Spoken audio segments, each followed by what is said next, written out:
पंडित बलराम से उनकी पत्नी माया काफ़ी समय से एक हार की मांग कर रही थी।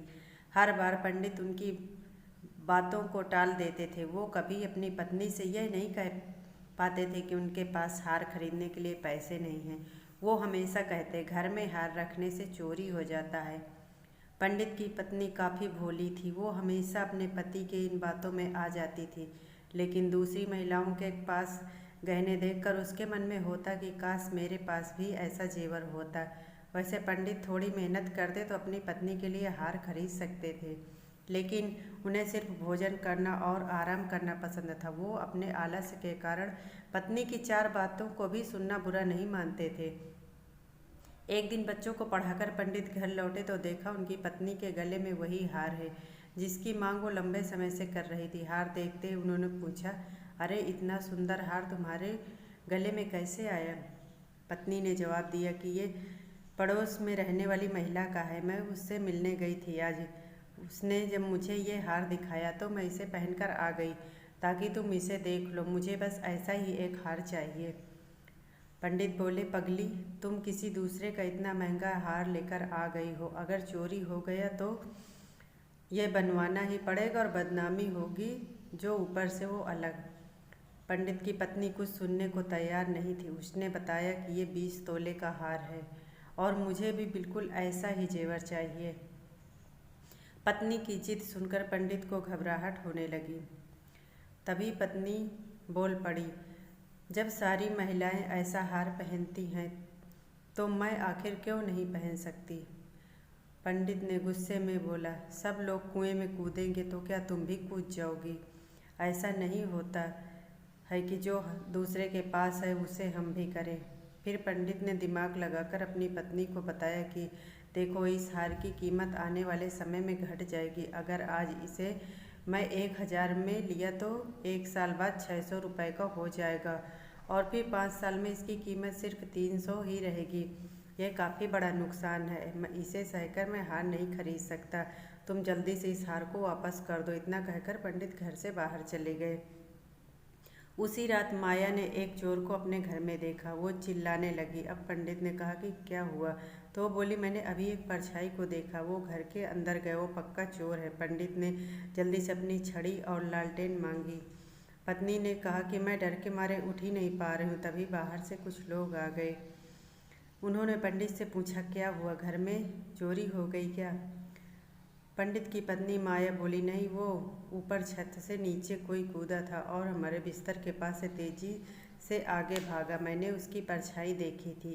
तभी माया ने अपने गर्दन पर हाथ फिराया तो उसे पता चला पड़ोसन का वो हार उसके गले से गायब है। हे भगवान, कहकर वो अपना सिर पीटने लगी। पंडित बलराम शास्त्री ने कहा, तुम उस हार को उतार कर क्यों नहीं सोई थी? सहमी सी आवाज़ में माया बोली कि मुझे क्या पता था कि आज ही हमारे घर में इतनी बड़ी मुसीबत आ जाएगी। तभी पंडित ने कहा, मैं कहता था ना कि जेवर सब मुसीबत ही लेकर आते हैं। अब तुम्हें समझ में आया कि नहीं? पंडित के पड़ोसियों ने तब पूरे घर को छान मारा, लेकिन कोई चोर दिखाई नहीं दिया। छत पर भी कुछ हाथ न लगा। एक पड़ोसी बोला, लगता है किसी जानने वाले का ही काम है। दूसरे पड़ोसी ने कहा, देखो, घर के लोगों द्वारा बताए बिना किसी को कुछ पता नहीं चलता। हार के अलावा और क्या चोरी हुआ वो देखना चाहिए।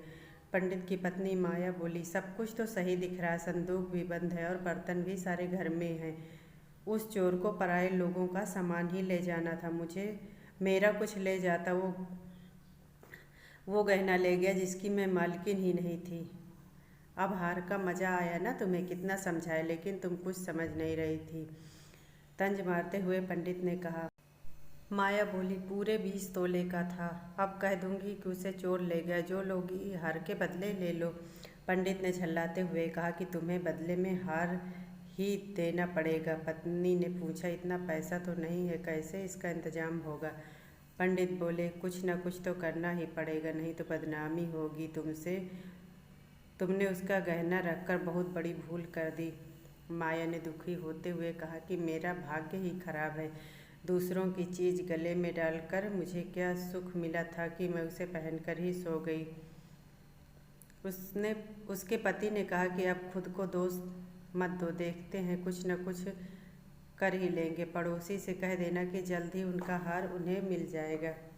इतना कहने के बाद पंडित सोचने लगा कि आखिर ऐसा क्या करें कि उस हार की कीमत का पैसा जुट जाए।